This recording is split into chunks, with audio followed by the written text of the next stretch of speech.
1 মিনিটৰ কাৰণে ধৰি লওক যে আপুনি সমাজৰ এজন দুৰ্বল শ্ৰেণীৰ মানুহ, আপোনাৰ পইচা পাতিৰ ক্ষেত্ৰত বা আৰ্থিক ক্ষমতাৰ ক্ষেত্ৰত আপোনাতকৈ কোনো শক্তিশালী মানুহ এজনে আহি আপোনাৰ ঘৰত আহি আপোনাক মাৰিলে, পিটিলে, একবাৰ দুবাৰ নহয়, বা ৰাস্তাত ধৰি আপোনাক বজাৰত মাৰিলে, 10টা থাপ্পৰ মাৰিলে, আপোনাক মাৰি মাটিত পেলাই দিলে, লাঠি মাৰিলে, গুচা মাৰিলে, বেয়াকৈ আপোনাক মাৰিলে পাব্লিকৰ সন্মুখত, আপুনি যাব পুলিচ থানাত, এফআইআৰখন পুলিচে ৰেজিষ্টাৰ্ট নকৰিব, এখন কমপ্লেইন ৰেজিষ্টাৰ্ট কৰিব, NCR, সেই কমপ্লেইনখন ৰেজিষ্টাৰ্ট কৰি পঠাই দিব আদালতত।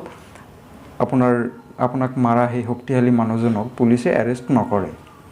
কিন্তু কেতিয়াবা আপুনি এজন যদি শক্তিশালী মানুহক আপুনি যদি মাৰে, আপোনাতকৈ শক্তিশালী মানুহক যদি আপুনি বেয়াকৈ ব্যৱহাৰ কৰে, এখন বেয়াকৈ ভাষাও কয় আপুনি, তথাপি আপুনি চাব যে আপোনাৰ এগেইনষ্টত আপুনি কিমান ঝামেলাত পৰি গৈছে, আৰু পুলিচে একবাৰ দুইবাৰ নহয় 10 বাৰ আপোনাৰ ঘৰত আহিব। আপুনি পুলিচৰ ভয়ত আপুনি ঘৰ এৰি পলাই যাব লাগিব, আৰু এই ভয়তে আপুনি কি কৰিব, কৰবা বেংকৰ পৰা লোন চোন লৈ, পইচা ধাৰ চাৰ লৈ আপুনি থানাত বাহিৰত যায় দালাল চালাল হওক মেনেজ কৰি আপুনি 40-50 হাজাৰ টকা লৈ খৰচ কৰি আপুনি কি কৰিব, এই ঝামেলাৰ পৰা নিজকে ৰক্ষা কৰিব।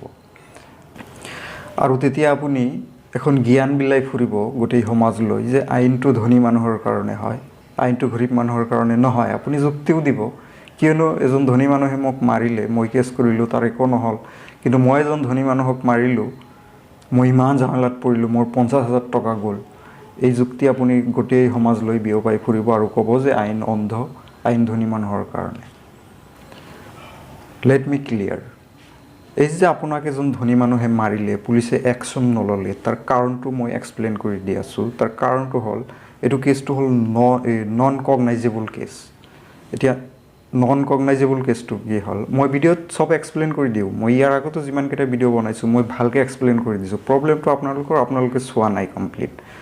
নন কগনাইজেবল কেছ সেইবিলাক কেছ যাৰ শাস্তি 3 বছৰতকৈ কম, আপোনাক মাৰিছে, আপোনাক পিটিছে, আপোনাক চৰ মাৰিছে, এইটো কেছ কি হ'ল, নন কগনাইজেবল কেছ। 323, 504, 506 এইবিলাক ছেকশ্যনে লাগিব পাৰে, আৰু এইবিলাক ছেকশ্যনৰ শাস্তি, এইবিলাকতো প্ৰথম কথা বেইলেবল, তাৰপিছত হ'ল নন কগনাইজেবল। নন কগনাইজেবল মানে চিৰিয়াছ কেছ নহয়, জটিল কেছ নহয়, ইজি কেছ।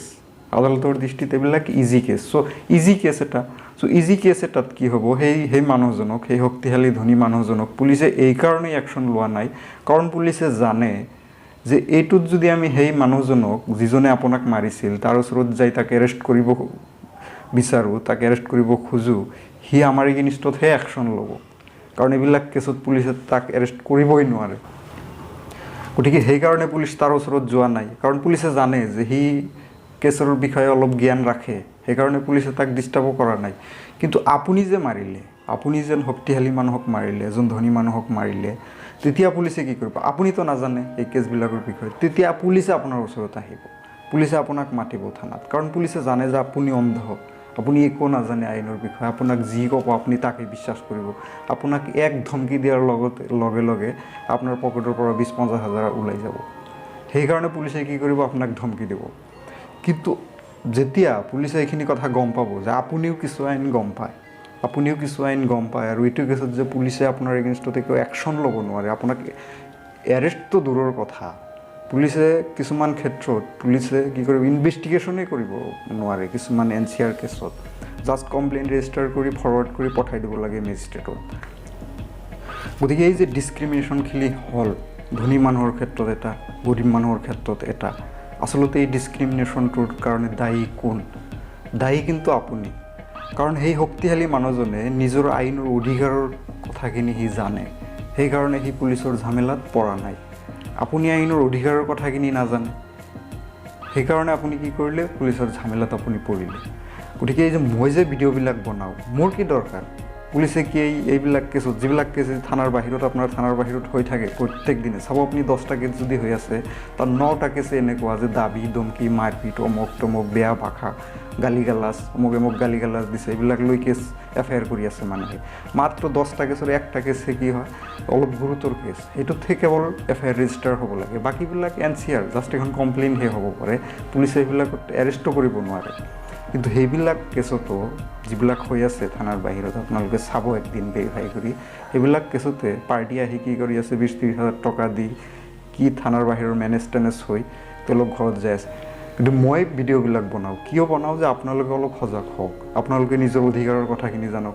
মইতো ভিডিঅ'ত এক্সপ্লেইন কৰি দিওঁ, ভালকৈ এক্সপ্লেইন কৰি দিব চেষ্টা কৰোঁ, কিন্তু ভিডিঅ' 1-2 মিনিট চাই আপোনালোকে ওলাই যায়, নলেজখিনি আপোনালোকে নাপায়।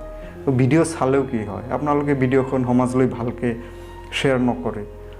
মই ভিডিঅ' বনাই দিছোঁ, এতিয়া মই এই কথাখিনি মই গোটেই ঘৰে ঘৰে যাইতো আৰু মই ক'ব নোৱাৰোঁ যে আপোনালোকে চাওক, পইচা পাতি দিব নালাগে পুলিচক, একো কৰিব নালাগে, আপোনালোকে এনেকৈ ৰক্ষা পাব পাৰে। মই ভিডিঅ'হে বনাই দিব পাৰোঁ 4-5 ঘণ্টা কষ্ট কৰি।